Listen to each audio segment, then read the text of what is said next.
আসসালামু আলাইকুম everyone, welcome back to my channel. আজকে নতুন একটি রেসিপি নিয়ে সবার মাঝে হাজির হয়ে গেলাম। আজকের পর্বে থাকছে বাবুর্চির হাতের স্পেশাল কাচ্চি বিরিয়ানি। কিভাবে বিরিয়ানি রান্না করলে একদম ঝরঝরে হবে, স্বাদ হবে একদম কাচ্চি ভাইয়ের বিরিয়ানির মতো, সেই রেসিপিটাই শেয়ার করব।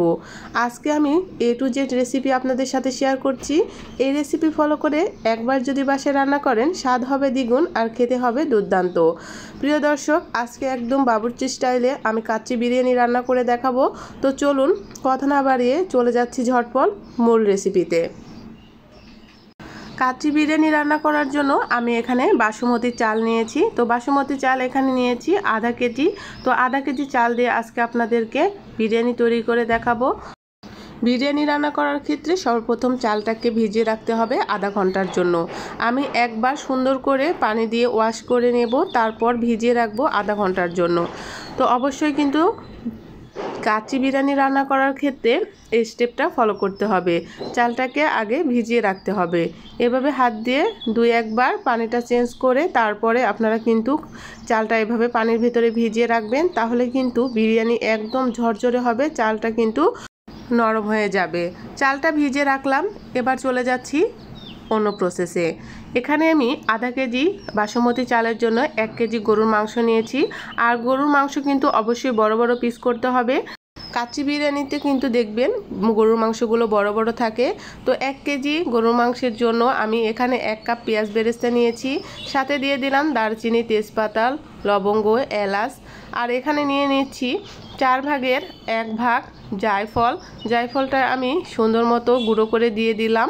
তো এটা কিন্তু মাংস একদম নরম করতে সাহায্য করবে। এরপরে দিয়ে দিচ্ছি কাচ্চি বিরিয়ানি মশলা, রেডিমেড যে মশলাটা সেটা ইউজ করছি। এটা দিয়ে দিলাম 1 টেবিল চামচ বড় চামচে। সাথে দিয়ে দিলাম 1 টেবিল চামচ শুকনো মরিচ গুঁড়া। দিয়ে দিলাম এখানে টক দই, দিয়ে দিলাম হাফ কাপ। এখানে দিয়ে দিচ্ছি আদা বাটা, রসুন বাটা পরিমাণ মতো। তো আমি এখানে 1 টেবিল চামচ আদা বাটা আর 1 টেবিল চামচ রসুন বাটা ইউজ করেছি। দিয়ে দিলাম স্বাদ মতো লবণ। এরপরে দিয়ে দিচ্ছি পেঁয়াজ বেরেস্তা করার অবশিষ্ট যে তেলটা ছিল সেটা। অবশ্যই আপনারা এইখানে এই তেলটা ইউজ করবেন, তাহলে কিন্তু বিরিয়ানি খেতে কিন্তু অসাধারণ লাগবে আর ফ্লেভারটা কিন্তু অনেক ভালো লাগবে। কাচ্চি ভাইয়ের কাচ্চি বিরিয়ানি কিন্তু এভাবেই রান্না করে। আজকের রেসিপি যারা একদম ফলো করে রান্না করবেন, দেখবেন স্বাদ কিন্তু অসাধারণ লাগবে। তো সবগুলো উপকরণ দেয়া হয়ে গেছে। এবার আমি খুব ভালো করে মিক্সড করে নেব। অন্তত 4-5 মিনিট এই মশলা দেওয়ার পরে ভালো করে মিক্স করে নিতে হবে, তাহলে কিন্তু মশলাটা খুব সুন্দর মতো মাংসের গায়ের সাথে মিশে যাবে। এইভাবে 4-5 মিনিট অনবরত নেড়েচেড়ে মিশাতে হবে। তারপরে ঢাকনা দিয়ে ঢেকে এটাকে রেস্টে রেখে দেব 40 মিনিটের জন্য। 40 মিনিট পরে আবার আমরা ফিরে আসব অন্য প্রসেসে। তো এভাবে দেখতে পাচ্ছেন খুব ভালো করে আমি খুব সুন্দর করে ঘুরিয়ে ঘুরিয়ে মাংসটাকে সব মশলার সঙ্গে মিশিয়ে নিচ্ছি। মাংসটা মশলার সঙ্গে ভালো করে মেশানো হয়ে গেছে। এবার ঢাকনা দিয়ে ঢেকে রেখে দেব 40 মিনিটের জন্য, যাতে সবগুলো মশলা মাংসের সাথে খুব সুন্দর মতো মিশে যায় আর চলে যায়। আগে থেকে আমি কয়েকটা আলু কিন্তু ভেজে রেখেছিলাম লবণ হলুদ দিয়ে। এবার আলুটাকে সামান্য একটু কেওড়া জল সাথে ফুড কালার দিয়ে দিয়েছি। আমি জর্দার কালার এখানে ইউজ করেছি। তো দিয়ে দেব চিনিটা এখানে হাফ চা চামচ ইউজ করেছি। তো 3টে উপকরণ ভালো করে দেওয়া হয়ে গেলে এখানে আমি সুন্দর করে মিশিয়ে এখানে রেখে দিব। দেখুন আমার সুন্দর করে মেশানো হয়ে গেছে। এবার আরেকটি পাত্রে আমি নিয়েছি 2 টেবিল চামচ গুঁড়ো দুধ। সাথে দিয়ে দিলাম হাফ কাপ পানি। এবার গুঁড়ো দুধ আর হাফ কাপ পানি খুব ভালো করে আমি মিশিয়ে নিচ্ছি। খুব ভালো করে মেশানো হয়ে গেলে এখানে আমি দিয়ে দিব ঘি। এখানে 3 চা চামচ ঘি আমি ব্যবহার করেছি। ঘিটা খুব ভালো করে দুধের সঙ্গে আমি মিশিয়ে নিয়ে এটাকে সাইডে রেখে দিব। তো অবশ্যই আমার স্টেপটা ফলো করবেন, তাহলে দেখবেন একদম কাচ্চি ভাইয়ের কাচ্চি বিরিয়ানির মতো টেস্ট পাবেন। বাবুর্চিরা কিন্তু এভাবে রান্না করে। আজকের রেসিপি কিন্তু একদম আমি বাবুর্চি স্টাইলেই করছি। তো এবার আমি কিন্তু 40 মিনিট পর ফিরে এসেছি। দেখুন মাংসটা খুব সুন্দর মতো কিন্তু ম্যারিনেট করে হয়ে গেছে। এবার যে মূল প্রসেসটা এখানে আমি ইউজ করব। মাংস কিন্তু কাচ্চি বিরিয়ানি মাংসের ক্ষেত্রে দেখবেন মাংসটা কিন্তু খুব সুন্দর একদম নরম হয়, আর মাংস কিন্তু আগে থেকে কিন্তু জাল করে রাখে না, এই কাঁচা মাংসের উপরে কিন্তু তারা রাইসটা দিয়ে দেয়। তো মাংসটা কিভাবে একদম সফট হবে সেই গোপন টিপসটাই আজকে আপনাদের সাথে শেয়ার করছি। তো এখানে আমি হাফ চা চামচ কিন্তু নিয়ে নিলাম বেকিং সোডা। তো রান্না করার কিছুক্ষণ আগে কিন্তু আপনারা এই বেকিং সোডাটা দেবেন, আগে দিলে কিন্তু অতিরিক্ত সফট হয়ে যাবে। তো এভাবে কিন্তু হাত দিয়ে ছিটিয়ে দিতে হবে বেকিং সোডাটা। বেকিং সোডা দেওয়ার কারণে মাংসটা কিন্তু খুব সুন্দর নরম হবে, একদমই শক্ত থাকবে না। তো আর এখানে দিয়ে দিচ্ছি হাফ চা চামচ চিনি। তো দুইটা উপকরণ দেওয়া হয়ে গেলে আমি ভালো করে আবার মিশিয়ে নেব। অবশ্য চেষ্টা করবেন, অনেকে ব্যবহার করেন কাঁচা পেঁপে, পাইনাপেল, এটা না ব্যবহার করে বেকিং সোডা যদি হাতের কাছে থাকে তাহলে কিন্তু দিতে পারেন, তাহলে কিন্তু একদম মাংসটা খুব সুন্দর সফট হবে। মাংসটা খুব ভালো করে আবারও মিশিয়ে আমি রেখে দিলাম। এবার চলে যাচ্ছি পরবর্তী প্রসেসে। একটি পাত্রে আমি 1.5 লিটার পানি নিয়েছি, আর তার ভিতরে তেজপাতা, লবঙ্গ, দারচিনি আর দিয়েছি জিরা, আর দিয়ে দিলাম তেল, দিয়ে সামান্য একটু নেড়ে চেড়ে বলক আসা পর্যন্ত অপেক্ষা করেছি। খুব সুন্দর মতো বলক আসলে কিন্তু আমি যে বাসমতি চালটা আগে থেকে ভিজিয়ে রেখেছিলাম সেটা পানি ঝরিয়ে কিন্তু এর ভিতরে দিয়ে দিয়েছি।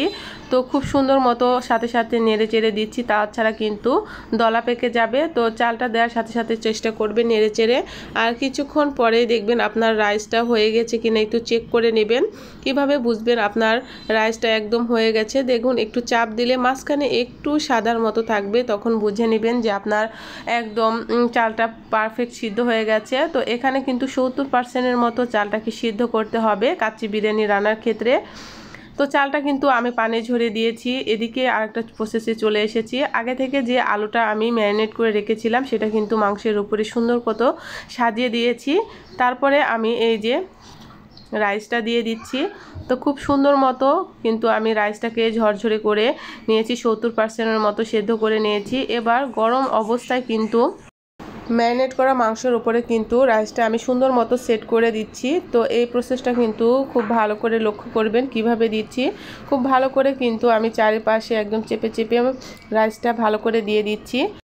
আর এখন দিয়ে দিচ্ছি উপরে পেঁয়াজ বেরেস্তা, আর এখানে অবশ্যই পেঁয়াজ বেরেস্তাটা দিতে হবে। তো পেঁয়াজ বেরেস্তা দেওয়া হয়ে গেলে আমি আগে থেকে যে দুধ আর ঘিয়ের মিশ্রণটা রেডি করে রেখেছিলাম সেটা তার উপরে দিয়ে দিচ্ছি চারিদিকে। তো আমি কিন্তু দুধের মিশ্রণটা দিয়ে দিলাম। এবার দিয়ে দিচ্ছি জর্দার রং। তো আমি একটু 3-4 ফোঁটা জর্দার রংটা চারিদিকে দিয়ে দিলাম। এবার দিয়ে দিলাম কিশমিশ। কিশমিশ দেওয়া হয়ে গেলে আমি কিন্তু ভালো করে একদম ঢাকনা দিয়ে, এই যে দেখতে পাচ্ছেন এই প্রসেসে কিন্তু কাচ্চি বিরিয়ানিটা রান্না করতে হবে। আগে থেকে অবশ্যই বিরিয়ানি রান্নার শুরুতে এই প্রসেসটা রেডি করে রাখবেন। তো ঢাকনাতে চারিদিকে কিন্তু আমি ময়দা দিয়ে ভালো করে দিয়েছিলাম, আর একদম চারিপাশে খুব ভালো করে সিল করে দিয়ে এবার চুলাতে বসে দিয়েছি। আর এভাবে কিন্তু চারিপাশে ভালো করে সিল করে দিতে হবে। আর এখানে হাই হিটে আমি জাল করে নিয়েছি। তো এখানে সর্বপ্রথম আগে হাই হিটে জাল করে নিয়ে তারপরে এভাবে তাওয়ার নিচে এই কড়াইটা দিতে হবে। তো হাই হিটে কতক্ষণ জাল করবেন কিভাবে বুঝবেন? যখন বুঝবেন ঢাকনার ওপরে আপনি আর কোনো আঙ্গুল দিয়ে রাখতে পারছেন না, তখন আপনাকে কিন্তু হাই হিটটা অফ করে একদম লোতে রেখে 40 মিনিট দমে দিতে হবে কোনো তাওয়ার ওপরে। তো এভাবে কিন্তু আমি 40 মিনিট কিন্তু এই বিরিয়ানিটাকে দমে রেখেছিলাম। তারপর কিন্তু আমার বিরিয়ানিটা একদম হয়ে গেছে। এবার আমি কিন্তু আপনাদেরকে দেখিয়ে দিব যে আমার বিরিয়ানিটা কতটা পরিমাণ পারফেক্ট হয়েছে। আর আজকের রেসিপি যদি একবার ফলো করে রান্না করেন আশা করছি নিরাশ হবে না, স্বাদ তো পাবেন। আর হোটেলের কথা তো চিন্তা ভুলেই যাবেন। তো বাসাতেই যদি বাবুর্চির মতো কাচ্চি বিরিয়ানিটা পাওয়া যায় তাহলে তো মন্দ হয় না। তো দেখুন প্রিয় দর্শক, যেমন কালারটা সুন্দর এসেছিল তেমন কিন্তু পারফেক্ট হয়েছে। এবার পরিবেশনের পালা। এখন একটি সার্ভিং ডিশে আপনাদেরকে পরিবেশন করে দেখিয়ে দিচ্ছি। প্রিয় দর্শক দেখুন, কাচ্চি বিরিয়ানির যে কালার আর মাংসর যে সফটনেস সেটা কিন্তু আমার একদমই ঠিক ছিল। তো আশা করছি আজকের ভিডিও আপনাদের অনেক বেশি ভালো লাগলো। ভিডিওটি যদি ভালো লাগে এই পর্যায়ে এসে আপনাদের কাছে ছোট্ট একটি রিকোয়েস্ট করছি, প্লিজ যারা নতুন আছেন আমার চ্যানেলটি সাবস্ক্রাইব করে থাকবেন, পাশে থাকা বেল আইকনটি অল করে রাখবেন, আর আমি যখন নিত্য নতুন ভিডিও দিব তখনই নোটিফিকেশানটি আপনার কাছে পৌঁছে যাবে। আর যারা অলরেডি এই কাজটি করেছেন তাদেরকে তো অসংখ্য অসংখ্য ধন্যবাদ। এমন নিত্য নতুন সহজ রেসিপি আমার চ্যানেলে আরও দেওয়া আছে, চাইলে চ্যানেলটি ভিজিট করে আসতে পারেন। আমি একটু শসা আর পেঁয়াজ দিয়ে সার্ভ করে নিচ্ছি। দেখুন প্রিয় দর্শক, আমার কিন্তু কাচ্চি বিরিয়ানি একদমই রেডি। তো অনেক বেশি ঝরঝরে, অনেক বেশি মজা, অনেক সুস্বাদু হয়েছিল। আর মাংস কিন্তু একদমই দেখুন, একদম হাত দিয়ে চাপ দিলে কিন্তু নরম তুলতুলে হয়ে গেছে। তো এইভাবেই কিন্তু রান্না করবেন। আশা করছি আপনারাও এভাবে ঝরঝরে একটি কাচ্চি বিরিয়ানি রান্না করতে পারবেন। ভিডিওটি কেমন লাগলো অবশ্যই কমেন্টের অপেক্ষা করছি। এমন নিত্য নতুন সহজ রেসিপি নিয়ে আমি শ্রাবণী আবার হাজির হয়ে যাব। দেখা হবে নতুন একটি রেসিপির সঙ্গে। সে পর্যন্ত সবাই সুস্থ থাকবেন, ভালো থাকবেন আর আমার জন্য দোয়া করবেন। আল্লাহ হাফেজ, আসসালামু আলাইকুম।